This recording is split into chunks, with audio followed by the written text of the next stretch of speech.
This anime starts showing our protagonist Yuuta Segawa, a 19-year-old young university student who has a normal life after leaving the house where he raised. A summary, his daily routine is really peaceful, but actually the weirdest thing he has around him are his three roommates, Reika, Sako, and Nimure, who are a little bit shady and are part of the tourism club, where they are obligating Yuuta to be part of since the welcoming party. From everything else, he has a good relationship with Yuri, his sider, who is married with Shingo, a single parent, with whom she has a big family with 3 daughters, one blood-related named Hina, and the other 2 who are his stepdaughters named Miu and Sora. Back to school, we see Yuuta being closer to the girl who grabs his attention since the first day. She is Reika, who ironically is also interested in speeding time with him. These little actions from her make our boy to think in entering the tourism club. And although at the beginning Nimure says he should be careful with that young girl, he doesn't care about how peculiar her actions could be, since now the only thing he cares is to know if he's in love or just stunned for her big attributes. Since time flies, we go to the summer season time where Yuri goes to visit her little brother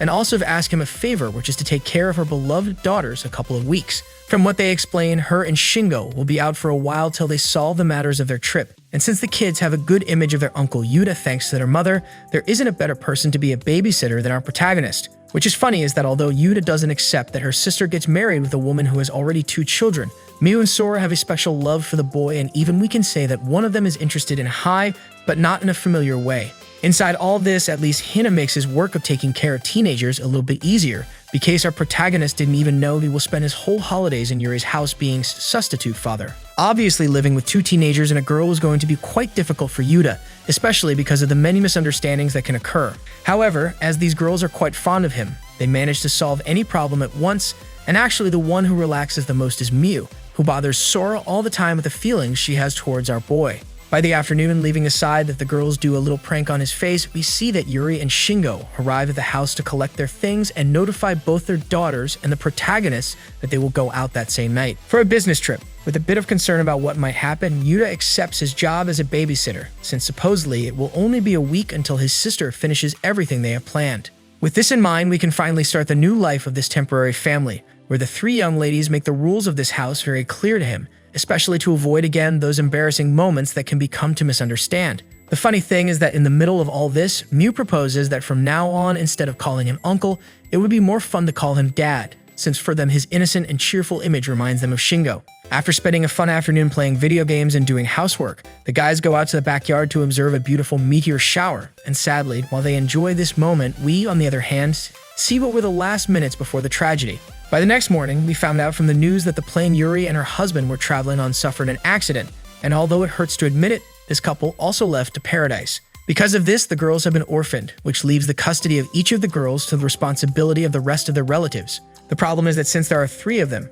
each one will have to go to a different house, so that it is easier for the relatives to be able to raise them, except that this is something that obviously none of them wants, since they have always been taught that they should be together despite all. This situation makes the protagonist remember that many years ago, after the death of his parents, his sister also had to fight so that they would not be separated, leaving a rather beautiful phrase that they cannot try to separate her from the only family that is left over. Yuuta, seeing that history repeats itself once again, decides to impose his position as a direct relative, and although at first no one present wanted to accept his proposal, he tells them that from now on, Miu, Sora, and Hina will live in his house as his daughters and he as their adoptive father. At the end, our boy didn't have any choice than run away the young girls, so after a lot of try-ins and little problems, finally they arrive to their new town where their first stop is in a karaoke to rest. Ironically, in this same place there was Nimura, who called our protagonist as a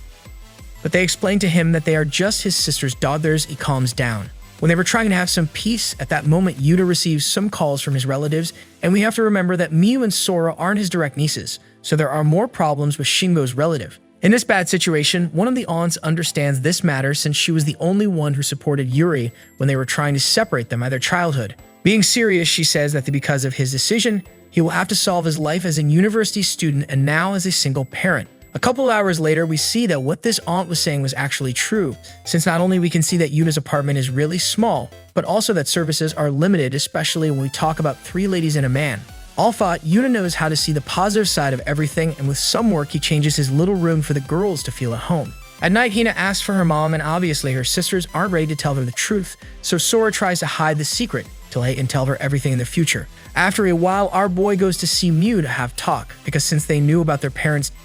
Her and her older sister didn't say a word about this, and even we can say they avoid talking about it to not to cry. Evidently, this is a strong emotional thing for two girls of their age, but the good part is that Yuuta dozed alarm because of his life being like a drama, but actually he takes everything calmly. With the passing of time, Yuuta is even more focused in his responsibilities. He decided to assume as an adult, for example, to get a job where he receive a bigger payment, and so he can get the food in the table. Apart from that, Yuuta realizes he can't let that none of his classmates from the tourism club and anybody else from the university finds out that he is now an adoptive parent of 3 girls. Back at home, we see that while all that happened, Sora starts to do the home tasks, so she realizes that the house lacks a lot of things to be a real house, for example, a washing machine for the clothes. At the end, the sisters didn't have more choice than ignore Yuu's warnings about going out from the apartment without his permission, but at least they found some fresh vegetables for dinner, so it wasn't a bad idea after all. The funny thing is that none of the things they do goes as they want because they get nervous when someone knocks the door and then they have a plan of making dinner, but everything fails since they do a mess in the kitchen.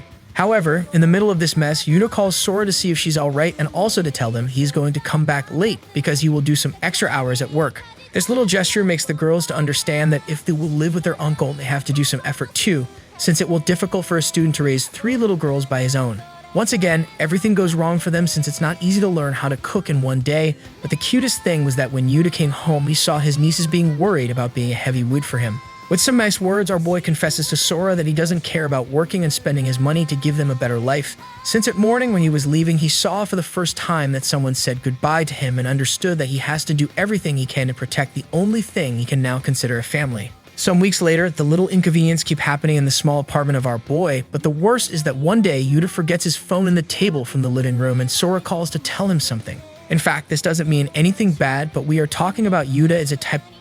But luckily, at least we have Reika who watches him to not do something wrong. The thing is that by seeing his uncle is a little bit clueless, Sora decides to play the role of oldest sister, and with some nervousness, she arranges herself to look pretty and go to Yuu's workplace. At the end, the young Gil arrives without any problem to the place, and all thought our boy didn't say anything about her clothes or her appearance. She took the chance to stay in East City to walk around the city and to go to the mall. At the same time that this was happening, we see that Kurumi, Yuna's neighbor who goes to visit Hina and Miu since she already realized that someone else was living in the apartment next to hers, but in that moment she was brave enough to see who were the new tenants. Obviously, the young girls can't say they escaped from their parents' house to live with their uncle, so they use as an excuse that they are there just for the summer holidays. Now coming back to Sora once she does some shopping, we find out that because she was distracted thinking about love, she takes the wrong bus to come back home, and for her bad luck, her phone's battery runs out and then a heavy storm starts in the city. With this in mind, Yuuta worries about where is his niece, and casually when leaving his work he met with Nimura, and again he asks his friend to help him with his problems, and so together start to look for Sora in every way she could have lost. Because of the rain, Sora hurt her hand and all thought is just a superficial injury. She remembers the time she met Yuuta, as specifically at the dinner where Shingo told her he will get married with Yuri. Here we can see that even when our boy disagreed about her sister getting married with that man, he didn't have anything against the girls, and even we can see that Sora was the first one he wanted to be friends with and little by little construct her family relationship. At the end, after a long search, Yuuta finally finds Sora, who does a cute scene at sunset and realizes that no matter how many years pass, her uncle will always be the nice and considerate person she met years ago and to whom she even felt something else than just admiration. A couple of days later, Miu asks Yuuta to accompany her in her free day to her old house since her and her sister have some important things to get from their Romos. The good part is that Sora has an extra key, and the only thing she has to do is not to attract attention, at least that was the idea, because when they arrive at her neighborhood, her neighbors go to see her because they were worried. Yuuta takes advantage that his nieces are getting alone with their friends to get inside Yuri's house along with Hina, who because of her innocence keeps hoping that someday her parents will come back from their long trip. Ironically, she isn't the only one to remember the good moments they lived together because all thought is strange, our boy also misses to see how cute was that family when they were together. To avoid thinking about this, Yuuta decides they will spend the night there because he doesn't want the girls to feel sad of running from their own house as if they were strangers. The funny thing is that even when they have their own rooms, everyone decides to sleep together, as they were doing in the last weeks. On the next day, everyone takes their most valuable things, and before they go, Yuuta decides to keep the photo of her sister's family and explains to Sora that no matter how small the room can be or how heavy can the bag be, you always have to keep with you everything you love. With this, once again, the sisters have to say goodbye to house once they call home, but that now is just a simple place with empty rooms. Days later, things start to be complicated because their aunt Yoshiko goes to visit them at the apartment to see how is everything going because she was afraid that this environment wasn't appropriate for her nieces. Obviously for this meeting, our boy prefers to be alone with the lady to avoid the girls to hear anything, but the only thing that he has in mind is what will he do when the class starts. The thing is that for now he's on holidays, which makes it easier to have multiple jobs at the same time. Yuta knows that when he has to go back to university, the real challenge as a single parent will start. Anyway, since it's too soon to be worried about that, it's better to jump to the part where the whole tourism club makes a strange plan for Sako to achieve the dream of meeting the young girls. No matter how crazy it seems, Yuta feels that he can't hide this lie to his friends, so later that day, he decides to invite them to have dinner at his house to be aware of the situation. The problem is that Sora gets jealous because of the presence of the waifu, and even when she doesn't want to admit it at first, we can learn that this is because she sees her as a rival because of Yuta. Under these circumstances, the guys had a great time leaving behind the fact that Sako is a and we can see Reika admits that our boy has changed a lot after meeting the little girls, and that in a certain way she finds that really attractive in his personality. With this in mind, we realize that from this moment, things are going well for Yuta, since not only his boss gave him a raise because of his great job that he does every day, but also this gives him the chance to send the girls back to school in the future. A couple of weeks later, Reika comes back to Yuta's house since the other night in the group dinner. She promised to give him some cooking lessons to learn the basics. As expected, this unexpected visit just increased Sora's jealous. But the good thing is that this waifu doesn't bother that she joins to the lessons because she says that she's happy to be next to a cute girl like her. Ironically, with the passing of the day, these two young girls start to get along, and although they have a little incident in the kitchen, the most important thing is that we see the three sisters feeling more secure with Reika, that even they take a bath together. At night, Yuta tells his nieces he wants to send them back to school, which at first sounds really good, but then he realizes that if he does that, Hina will be alone at home. The thing is that Yuta will have to back to university too, so his plan of giving them a good life is a little bit complicated now, and what is more, the situation gets even worse. In other words, Sawako, the owner of the apartments, realizes that there are 4 people living in a room for one person. So by breaking the rules of coexistence, she doesn't have any choice than evict our boy from his home when trying to be considerated at least. She gives him no more than a month to find a new place to live. This news makes that everything changes for Yuta, since even when he thought to talk to the owner, she rejects listening his explanations, since in the contract he signed it was clear that just only one person could live there. After a couple of hours, Yuta goes for a walk to try to find a new offer apartment, but of course, every place costs so much, so it's impossible to him to pay for it. However, as Reika was there, she finds out about the situation, so decides to help him by giving the girls the chance to live with her. Yuta was imagining that he will have a real family with a wife, but Reika tells him she will ask Nimura and Sako to help too, since they seem to have some contacts. With this in mind, Yuta is calm and so he can continue with his plan of sending the girls to school. And about Hina, he decides to take her to kindergarten to start her life as a future student. From this, things start to change in some moments, such as Yuta stressing out because he realizes that everything he was postponing started to accumulate, but he receives some good news from his friends from the tourism club, so I've been looking some good places to live. In the next morning, Sora and Yuta go to see the apartment of Mimura's girlfriend, which at first seems to be expensive,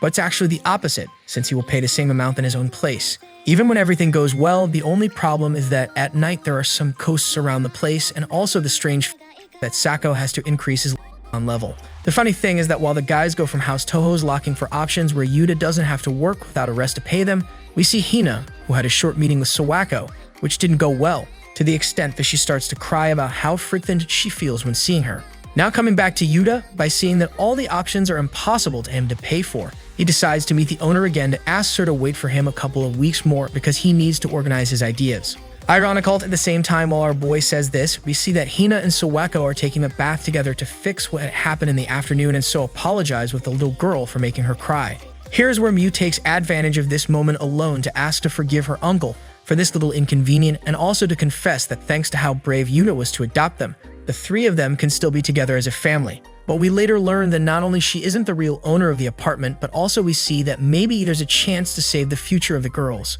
In short, Yuta finally can achieve one of his dreams since in the next morning, after a lot of effort, he take Miu and Sora to the station to go to school. The little Hina starts his classes at kindergarten, and was starting what seems to be a peaceful period for our boy. As expected, all these changes make the girls have to adapt to this new lifestyle, since not only they have to pay attention to the time to catch the trains, but also they will have to learn to deal with their own problems to avoid worrying the others. The bad thing is that at least to Miu, this doesn't work out, since she's very tired and started to be serious with her partners, which is easy to understand that she doesn't feel well because of what happened to her parents. However, later that day, for her good luck, she meets with Nimura in the train station, and since he's a good boy, by seeing her so sad, he decides to invite her to go for a walk to rest her mind. In the middle of this kind of date they were having, Miu asks him about his uncle, since it turns out to be that he had to come back classes, and we can that she's worried about him taking so much responsibilities. The thing is that Nimura explains that is the opposite, since our boy not only is positive about any problem, but also he has his friends to help him in everything they can.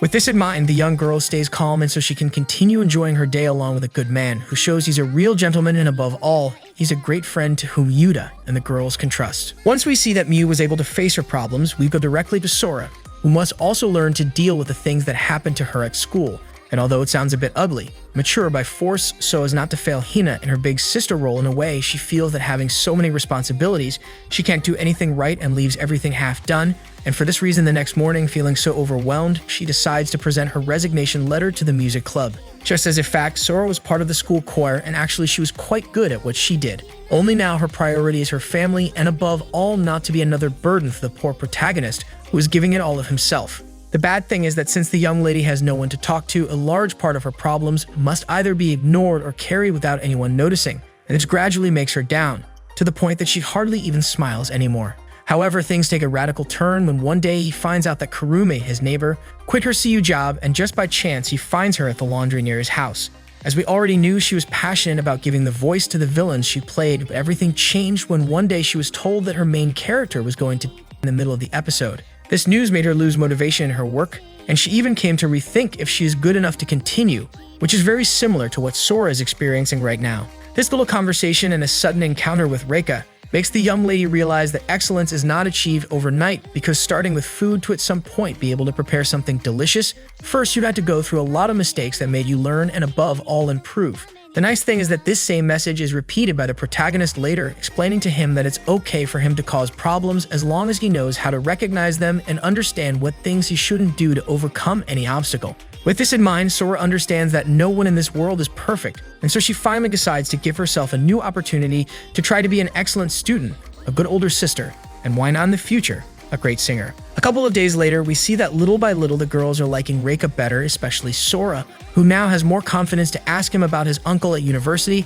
and what kind of things he does in his free time. As expected, the very sincere waifu tells him that he is a sleepyhead, something that is caused by the amount of work he has to do, but she also tells him that he is a great man. It turns out that once while the two were talking, the protagonist confessed that despite being so tired when he got home and saw the faces of his nieces, he resumed that motivation to get up day after day and try to be the father they deserve. These beautiful words make Sora start to have some strange dreams where she is married to Yuta. Only as strange as it may seem, as the days go by, memories of her parents are also added to her. In the end, both she and Miu decide to ignore how tired they are, and despite the fact that each one continues to have their problems, for the moment they feel that it is better not to say anything to the protagonist so as not to worry him more than he already is. The bad thing is that as soon as they say this, we see that Yuta has one of the worst visits he could receive in all these months, because apparently the relatives of the young women have decided to put an end to this family attempt. As if that weren't enough, at the same time that we meet Yoshiko, Sora receives a call from the nursery informing him that his little sister has come down with a slight fever.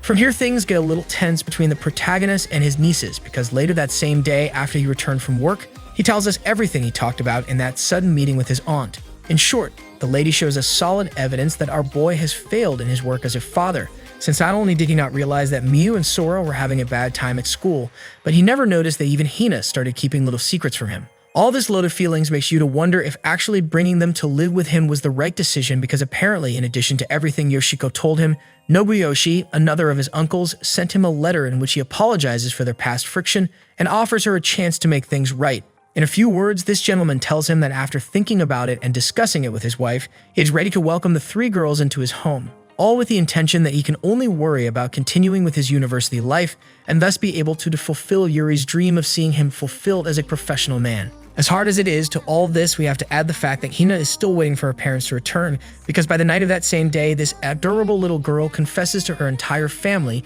that he is working hard at the kindergarten to receive them when they return from their trip. The bad thing is that Sora has to put herself in her role as an older sister, and although it hurts her too much to have to break her little girl's illusions, she tells her that her parents will never come back, and that she will never be able to go see them either. This revelation makes Hina cry, where she realizes that all her effort to be a good girl was useless, because what her Wang-chan says is true. She will never be able to show them how much she prepared to sing to them in her musical. From this point on, things get even worse in the stability of this family, since not only the two girls feel devastated to see how their little sister did not stop crying, but also that all this was too hard to handle for the protagonist, who feels that he will never stop being a simple uncle in the eyes of this girl. Because of this, Sora becomes even more worried that Yuta accepts the offer to send them with Nobuyoshi and literally becomes so paranoid that the next morning we see that she decides to secretly follow him. However, we all got a tremendous surprise when we saw that our boy only went to visit Yuri's grave because actually all he needed was to go and talk for a while with the person who lived through the same thing years ago. She decided to raise him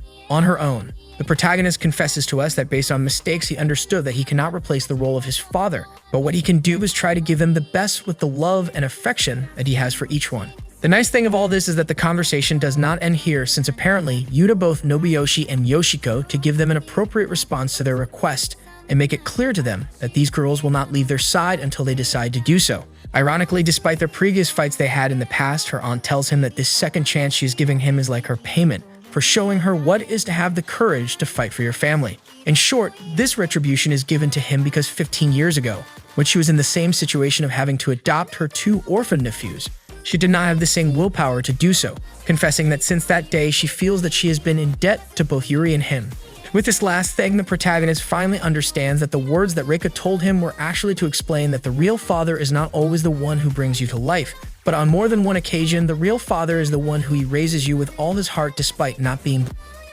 Likewise, this little reflection gave Yuta enough courage to ask the waifu to accept being his wife for just one day, because as we well know, the next morning, Hina had her musical at the kindergarten for Family Day. The cute thing is that our boy not only took Reika as his partner, but also brought all his friends, both from the university and from the neighborhood, to make the little girl feel that despite not having her real parents, if she has a lot of people who love her and would give everything to see her smile. This is how, on the way back home, the protagonist of this story leaves us some nice words about the fact that the term family is something very complex to describe, since even if there are only two of them, even if they are separated or even if they are not related by in the same way, they will continue to be a family as long as there is the most important thing of all, happiness, love, and girls who, by God, listen to what their father tells them. A couple of days later, after that beautiful moment, we learn that once again, Hina brought back her good luck, and casually she won some tickets for the thermal waters. As expected, Sora wanted to put a lot of effort in her look to make the protagonist to tell her nice words, but the funny thing is that she never thought she will meet the well-gifted Reika. Obviously, if we meet with one of the members of the tourism club, we also will meet with Nimura and Sako. Just that is better to leave that aside because we know how he is when she see the young girls. The funny thing is that Sora misunderstands Reika's actions, who actually was observing how adorable Hina looks with her floats. But what is true is that in the eye it seems that she's looking at Yuta. With this in mind, everything she does seems to be with the objective of filtering with Yuta, because between many things, she invites him to the slide and she listens her talking to Sora about love, so it is impossible that our little girls doesn't make a wrong idea. In the middle of all that, Sora hears that in the place there is something known as the Chapel of Lovers, and in simple words, it is a place where the couples go to swear they will be together forever. This little fact made her thoughts going crazy in her head, and at night, when they were about to go to sleep, she believes that Outboy will take advantage of the moment to do dirty things to his waifu. Adding to all this, the girls give a bath in the thermal waters, which doesn't go well since even when there may happen some incidents in this kind of situations, the talk between Miu and Reika makes Sora to feel even more uncomfortable than she already was. However, at dawn, Nimura helps up explaining this whole misunderstanding, and that it will be even worse because Yuta was alone with his waifu in a fan service mode. In short words, what Reika wants to do is that Yuta takes her nieces to the Chapel of Lovers because she wants them to play the bell together, since even when there isn't a bond as a couple, the objective is to seal a promise that they will be together forever in the goods and the bads. Days later back home, as a result of the fact that the girls recently had the matter of moving to their new apartment, we see that one morning Sora began to check his and as usual Miu plays a little joke on her to make her nervous. The thing is that tired of all this and taking advantage of the fact that Reika now visits almost every day, Sora asks the waifu to help her, thinking of revenge, and actually they come up with a good plan. But for their bad luck, the little joke ends up falling on them. This is how by pure coincidence we find ourselves in this very compromising situation, which gets even worse because neither of them can think of an intelligent plan to get out. Let's say that the good thing is that just before they give us more fan service, the main character arrives to save them from trouble, but as almost always, the poor guy gets the worst part of the misunderstanding. Later that day, we meet Shiori, a neighbor from the neighborhood who has become very good friends with Miu lately and who usually brings her delicious desserts for them to try together while watching a movie. The funny thing is that afternoon, due to a small mistake, they both end up smeared with cake, and instead of having their usual meeting, they completely change the plan to fashion classes so they can learn to highlight their beauty. Obviously, our young lady was not going to miss the opportunity to give her some somewhat daring outfits, but in the end, the beauty of all this is that both her and Shiori decide to end the day with some beautiful yukatas and a brief game of fireworks between family and good friends.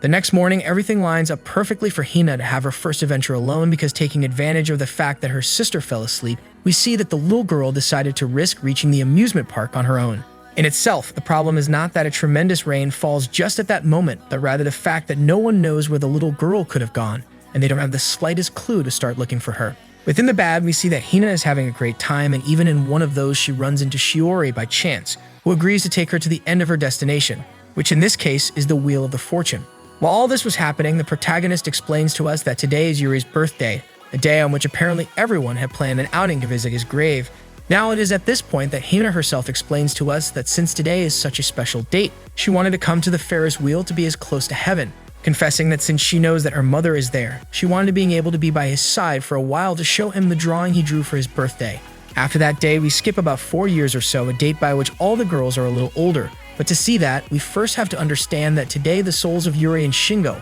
are with us, which according to from what they tell us, they managed to get a period of time to visit their family. Being like a kind of spirit, this married couple can easily enter their old house, where they realize that indeed, their daughters have grown and the protagonist is a complete man. It's funny to see how everything has changed over the years. Hina is already a big girl, Miu and Sora are beautiful and intelligent teenagers, and Yuta, despite what he had to live through, managed to make the grade to be the father these girls deserved. However, the most beautiful thing of all is realizing that no matter how much time may pass, there are small details or things that never change. With this in mind, and after seeing how each one said goodbye to go about their daily activities, Yuri and Shingo begin to go around their daughters' rooms, especially to see the maturity and tastes that each one is choosing. For example, we see that Sora is such a cautious girl that she is already preparing for university. On Miu's side, she is giving us clues that she wants to dedicate herself to fashion in the future. And on Hina's side, we find many memories of his childhood and, most important of all, an essay for his parents. In short, in this manuscript, the little girl tells the story of her life,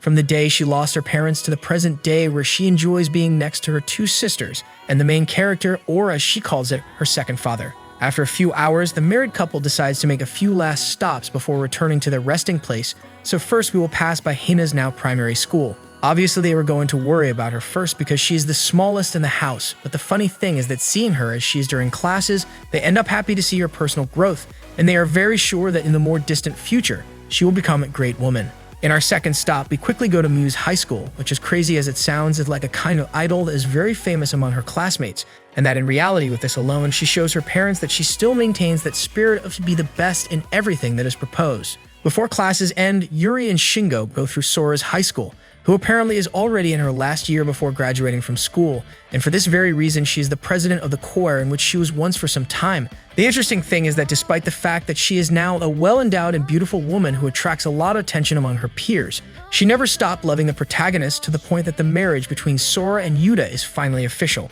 This news leaves them so shocked that Shingo has to gossip a bit in his daughter's diary to discover that, indeed, after fighting so hard to receive everyone's support, this union could be accepted to be happily ever after. For the night, once again they confirm the issue of engagement, but the nice thing is that just when they were going to say that these two are not ready to be parents, both our boy and Sora enter Hina's room to help her with her cold. This small action, as silly as it may seem, gives the certainty to the souls of Yuri and Shingo that the little they did in life was more than enough to create the family they now have in front of them. Between tears and nostalgia, this married couple can see what in a couple of weeks will be a new commitment, since they are not only lucky to have their eldest daughter in her wedding dress, but they can also hear the words of a Yuta who is more determined than ever to take this big step. He doesn't know if everything will work out for him from now on, but what he does assure them is that he will never give up, because it was thanks to his sister raising him that he can now continue thinking about the future. Likewise, Sora thanks her father for being the person who never abandoned her, confessing that to this day, it is his smile that motivates her to keep going and not forget that the only limit to her dreams is set by her. With these last words, the two souls who came to visit can finally leave with the peace of mind that they left great people in this world who will never forget that the most important thing is to love and protect your family above all things.